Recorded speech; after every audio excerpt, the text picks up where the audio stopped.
Hello friends, நீ நான் காதல் அடுத்து வர எபிசோடில் என்ன நடக்கலாம் அப்படிங்கிறத பற்றி பார்க்கலாம். எப்பவும் போல் இன்றைக்கான எபிசோட்டும் ரொம்ப இன்ட்ரெஸ்டிங்கான ஃபன் கலாட்டா எபிசோடாக இருந்துச்சு. ராகவ் அபிக்கு இடையில நடக்கிற ரொமான்ஸ் மூமெண்ட்லாம் பார்த்து லாவணியா ரொம்பவுமே வைத்தறிஞ்சு போனாங்க. அது மட்டும் இல்லாமல் ஆஃபீஸில் அந்த ஸ்கிரிப்டெல்லாம் மாற்றி வச்சுருந்தாலும் அபி வந்து செம்மையாக பேசி எல்லாத்திட்டையும் கிளாப் வாங்கிட்டாங்க.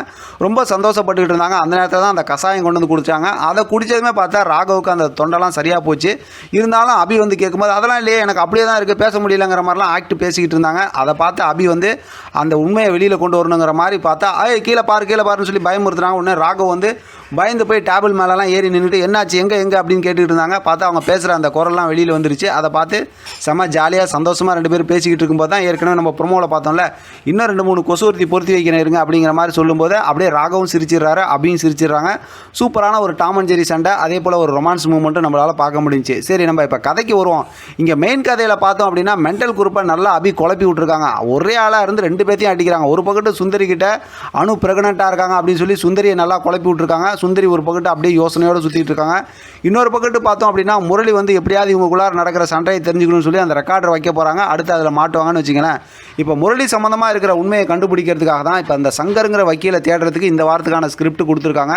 அது ஒரு பெரிய ஸ்கிரிப்ட் இல்லைங்கிறதுனால தான் இடையில இந்த மாதிரி மீட்டிங் பேசுறது அப்படி இப்படின்னு ஒரு 2 நாள் ஓட்டிட்டாங்க. அடுத்து ஒரு 2 நாளைக்குள்ளார சங்கர் சம்மந்தமாக இருக்கிற விஷயத்தை தேடி கண்டுபிடிக்கிறது தான் அடுத்து இந்த வாரத்துக்கான ஸ்டோரியாக இருக்க போகுது. ஏன்னா ஒவ்வொரு வாரமும் ஒரு ஸ்டோரியை கொண்டு வருவாங்க. அதை ரொம்ப இன்ட்ரெஸ்டிங்காகவும் கொண்டு போகிறாங்க அப்படிங்கிறத நம்ம தொடர்ந்து பார்த்துக்கிட்டே வந்துட்டு இருக்கோம். அந்த மாதிரி இந்த வாரத்துக்கான ஸ்டோரி என்னவாக இருக்க போகுதுன்னா, முரளி சம்மந்தமாக இருக்கக்கூடிய ஏதோ ஒரு முக்கியமான ஒரு உண்மையை அபி கண்டுபிடிச்சிருவாங்க. ஆனால் அதை ப்ரூவ் பண்ணும் அப்படின்னா அந்த சங்கர் வக்கீல் மூலமாக அது ஏதாவது ஆதாரம் கிடைக்கணும்ல, அது மாதிரி நடக்கணும். இதுக்கிடையில் வந்து இவங்க ரூம்குள்ளார பேசிக்கிட்டு இருக்கிறத கேட்கறதுக்காக அந்த ரெக்கார்டர் வைக்கிறாங்கல்ல மென்டல் முரளி, அதையும் கண்டிப்பாக அபி பார்த்துருவாங்க அப்படின்னு தான் யோசிக்க தோணுது. வழக்கம் போல் எல்லா சீரியல்லையும் சொல்கிறது தான், இவங்களோட சீரியலோட கதையை நவுத்துறதுக்காக இடையில கொஞ்சம் மதுவோட விஷயத்தை கொண்டு வந்து ஒரு 2 நாள் டைரி எடுத்து படிக்கிற மாதிரி காட்டினாலும் ஆச்சரியப்படுறதுக்குல. எப்படி பார்த்தாலும் இது மட்டும் என்ன விதி விலக்கா அப்படிங்கும்போது பார்த்தோம்னா ஸ்டோரி செம்ம இன்ட்ரெஸ்டிங்காக போயிட்டு இருக்கு. தெலுங்கு வெர்ஷன்லேருந்து தமிழில் பார்க்கும்போது டிஃப்ரெண்ட்டாக இன்ட்ரெஸ்டிங்காக தான் கொண்டு போயிட்டு இருக்காங்க. பார்க்கலாம் அடுத்து எப்படி கொண்டு போகிறாங்க. இன்றைக்கி ஒரு ப்ரோமோ வந்துருந்துச்சுன்னா நல்லா இருந்திருக்கும். நாளைக்கான எபிசோட் பார்த்துட்டு நம்ம தெளிவாக ரிவ்யூ பார்க்கலாம். இதை பற்றின உங்களோட கருத்து கமெண்ட் பாக்ஸில் தெரியப்படுத்துங்க. தொடர்ந்து ஆதரவு கொடுங்க. தேங்க்யூ ஃப்ரெண்ட், தேங்க்ஸ் ஃபார் வாட்சிங்.